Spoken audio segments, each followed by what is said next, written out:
Hi, everyone. Welcome to the Anchor Point podcast. Joe here, co founder at Anchor Point. Welcome to Anchors Away, where we talk about all things tech, SaaS, AI, cybersecurity, compliance, business, entrepreneurship. Today, we welcome Gaurang Joshi, founder and CEO of two companies, HCBS Pro and Gimbal. Gaurang, welcome and thanks for speaking with us again.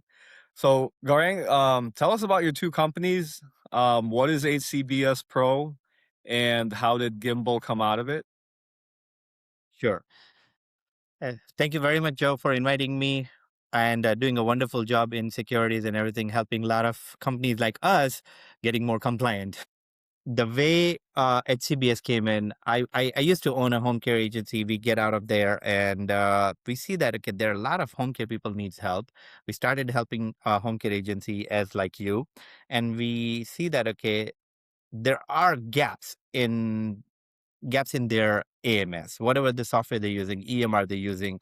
There are little small gaps that causes a manpower. And we started doing an automation and we call it Gimbal. So Gimbal software is an automation tool that identifies gaps in EMR of there or in an operation which is not covered by EMR. And we work with all the other EMRs to make sure that we fulfill that gaps.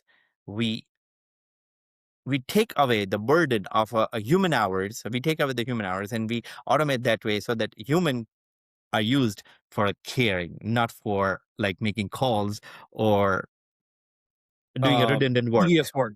Yeah. So in a way, you're kind of ahead of the curve here. Before everything, before everything went AI crazy. Because you started Gimbal 3 years ago, correct? Yeah. Got it.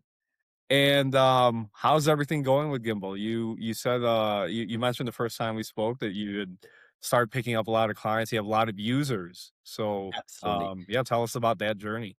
We grew up exponentially. I'll tell you, we started this gimbal as a need of our own requirement, and I never expected that we're gonna grow such wild. In 3.5 years, we have close to like I would say 600,000, which is more than 500,000 Crazy. caregivers using us all over US. And yeah, it's if you talk about just New York, which is our origin, we have about close to 250,000 caregivers using us right in New York. Wow. And how did you grow? Like tell us about like your story. Where you said you built the product like for your own use. What was that first the entrepreneurial kick when you said, "All right, I think I can provide this to other people." Like when did that happen?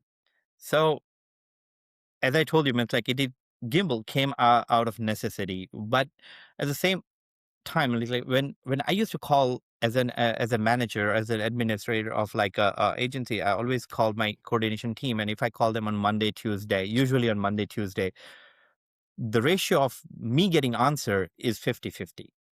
And I said that they know that I'm calling. They can see a caller ID of my name and still they do not answer me. Imagine patient calling. It's not happening. So what we did, we identify what is the root cause. And we found that, okay, the root cause is everybody is chasing for a missed visits. All the timesheets they were missing, all the EVV were not done. And they were chasing with the caregivers like, okay, hey, we need to get the timesheet so we can pay you and we can verify this visits. I said, okay, we're going to have a separate department who will deal with these things. And so in this way, the coordinators will be free to answer patients and caregivers and we'll be good. Even after adding a separate department, adding 3 more jobs to the same role, result is same. So we wrote first automation, a timesheet, where what we did, we identify all the visits that need timesheets. We auto triggered those timesheets to the caregivers. Caregivers and patients verify through system, through geo fencings and everything, and it comes back into our system, and we push it back to our AMS. It worked well. I said, if it worked well, is it me only who is having facing a problem or others? So I started speaking with friends, and he's like, no. Hey, you have something like that? Let me outreuse it. I'll pay you. I'll pay you. This is how we started. And yeah, it eventually grew up, and one after another. First few client was like a word of mouth, and then we made a proper system. We still in this world, I would say, where it's like where social media is blowing up. We don't have much presence in social media, but we have Mhm. direct contact with clients, and we go talk to them. We write them a cold emails, and it's working for us. Cold emails outreach is still alive, my friends. Good to Yep. hear. Did you bootstrap the whole project? The whole project is bootstrap. That is amazing. Yeah, wow. What do you have competitors? This seems we talked about this previously, but this seems like a um this is a niche product. Yeah. Like you're serving a niche industry. And the latest thing that I hear on, social media is you want to serve like the unsexy, not I don't want to call it unsexy Gaurang, but it's the unsexy industries that need updating or need to get caught up to the modern world. True. Um, yeah, are there others like you? Are you competing against anybody, or do you kind of have a monopoly here? And maybe I shouldn't put your name out there because others might copy your idea, right? See, it's an open market. It's open market. But yes, as you said, yes, unsexy field. Yes, I agree with you. It's unsexy field. It's a lot of headache. Your end customer who is caregiver, they are not well educated, but still, I would say well educated in terms of technology. So when we started the whole business, people were thinking, this whole industry is moving towards electronic media and everything, where everything will be through electronic EVV, and everything is there. What we pitch is like when caregiver misses the EVV. The EVV is like just to our audience who do not know home care Yeah, properly. yeah. I was EVV gonna is ask. like electronic visit verification. So there are apps. There are many methods where they can verify through electronics. But when they fail, so we identify the niche of that things. When they fail, then what happens?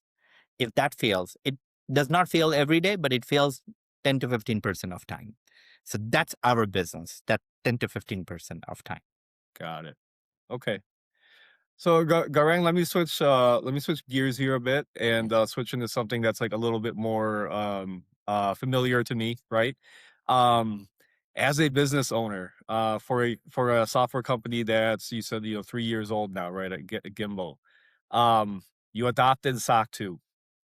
Like Yeah. what made you for all those startups out there, all those startups scaling, a lot of SaaS tools being built right now. How did you decide, okay, this is the time, this is the place, we need to get ready for this? So to answer simple answer is like necessity is the one who gives you everything, and then you start exploring, and then you say that, oh, I can do this, I can do that. So the first time we come across our first nationwide client, and they said, okay, are you with SOC 2? And I said, no, we're not. And that's the first time I got to know that, okay, hey, we need to talk about compliance. We need to, and I'll tell you, Joe, it's not, but many founders and founders and CTOs, we always talk about security. We always talk about things to be more secured, more perfect, and everything. But many a time, most of us, this compliance slipped out of their mind, and that's where you guys comes in and you help. But SOC 2 is very important, that okay, you get SOC 2 now, what you are doing and what's your effort has a stamp by third party compliance company. You getting me?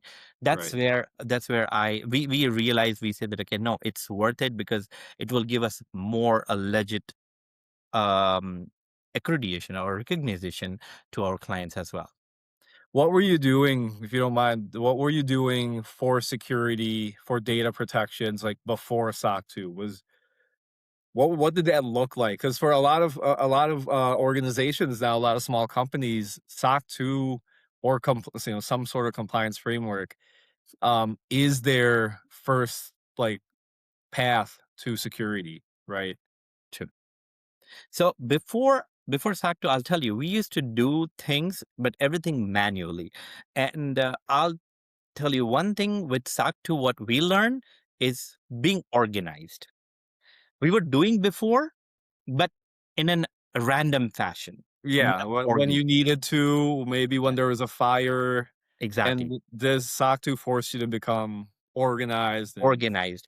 yeah. Now we know what we needed, when we need it, how often we need to check it. So those protocols we were checking. It's not that we were not checking. We were evaluating our system very often. We were doing testing, penetration testings, and everything, making sure that means our data was correct. But there was no regular pattern to that. Mhm. Now with SOC 2, applying for SOC 2 and everything, it become a pattern.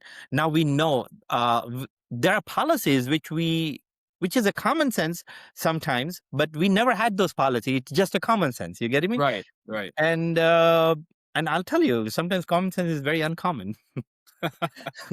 It is. So Sometimes if you don't write things down, if it's not well yeah, known and well, something good. that's dispersed within the company, you might think it's common sense. Somebody else further down the line, I Yeah, think SOC 2 for a lot of small companies, it makes sense. Everyone knows, right? Like what to do, what they shouldn't do. But then a year later, what if the company's grown to 50 employees, 70 employees? Then it I agree. becomes like a I challenge, agree with right? you.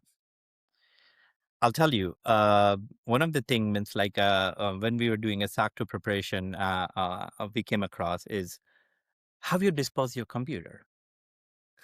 That's a good one. Yeah, I've as an auditor that I caught that a lot. Yeah. Yeah. And I was like, damn, I never thought about it, like Why disposing would a you think about it, computer. right? Like, okay, we are 3.5 year old, so none of our computer went bad. Nothing has happened yet. You Nothing has haven't happened had yet. to, but now you start thinking, "Oh, what if What the" if it yeah. breaks? What if it breaks? Now, what if like this guy, we give them and there is a hard disk in there and there's some data in there. So that simple question, how do you dispose of your computer, took me to the so many different alleys, different areas. Like first things, why should I have a data on a local computer? That's Mhm. from the same question I got to know, why should I have a data on my same computer or like on a local computer? Let's say not computer, but person who I working, maybe sometimes they get disgruntled and they don't want to give me return my I'm device. outta We here. can wipe off everything, Done. but still there's something on their hard disk which they Yeah. can retrieve. You get it? So why I want to do that? Second option is like second, if it discard any computer or anything and it falls under someone's hand, what if? What can they We get come out with of it? What PHI, we're dealing with PHI, we're dealing with HIPAA. So that one simple question opened up so many doors to think, yeah. and we started working on a remote desktops now. Mm. So all my employees goes on a remote desktop and they work through a remote desktop. That one simple question, if I wouldn't have gone through a SOC 2 preparation, I wouldn't have done this thing. I wouldn't have thought about it. It it sounds like it opened your mind about risk and Absolutely. specifically, like, how does this risk affect you? And even Absolutely. if it seems like a far off, I don't know if this will ever happen, but, it's good to think about. Yeah, sure. Yeah. Um, Back to business, right? I love talking business, especially with other entrepreneurs going. Um, what was your background? What did you do before you got into this space and before Gimbal and So I was into tech. I was into tech, and I worked in a tech for a while, and then I get into home care, which I liked it more than a tech. I spent about a decade in home care, and when I exited from a home care back again, I went to tech. But now tech in a home care. quite a journey there. Yeah, oftentimes I'll hear about tech people who just want to get away from tech for a little bit, and then it always comes back. You always come back. Um, what advice could you give to other entrepreneurs, to other folks looking to start their own business? I advise everybody, and I advise my son as well. Whatever you want to do, whatever you want to do any. There's no job, nothing is small, but do not keep changing that job every 6 months. Pick Stick with one, it. stick with it. Get good at it. Get your Get good at it, repetition. get experted at it. Like I'll tell you, means like you want to be a janitor, but become a janitor that you are So the good. best one in there. Yeah. Innovate that field in a best possible way. Yeah. Gotcha. Good advice. Um, one more thing. Well, I think what one last tidbit that we can share. The first time you and I met, you shared a great business story with me. I don't know if you recall what this was. It was the story about you in your early career. You worked at a grain dealer. Oh You yeah, want to talk about that? absolutely, I thought absolutely, this was. I mean, this story is gonna stick with me for a while. Because absolutely. it's quite unique. But yeah, I'll let you tell it. Yeah, sometimes do you know that what your business, what your product, it's not your actual product or revenue business.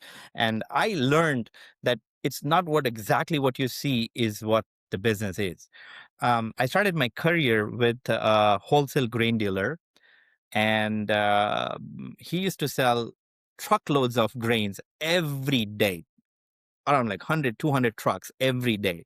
And our prices is like way cheaper than a competitor, way cheaper than a competitor. We're making like $1 or $2 a profit on like a 100 pound, or maybe let's say 50 pound of a bag.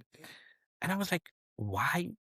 If we can still give a discount and we can still be cheaper than our competitor, but still make enough margin in grains and everything.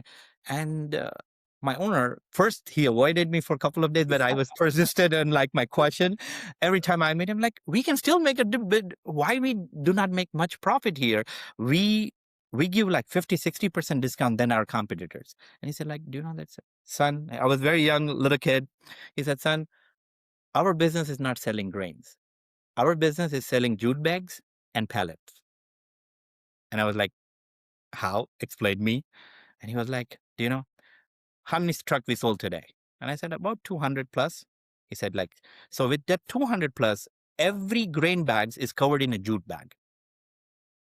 So we take off the jute bag and we sell jute for $5. Each bag for $5. We sell pallet, the wooden pallet, to the manufacturers. And how many wooden pallet we recover out of that things? I said on an average in a truck size, if you will see, it's about like 10, 12 a pallet in one layer. You getting me? So we have 3 layers or 4 layers of that.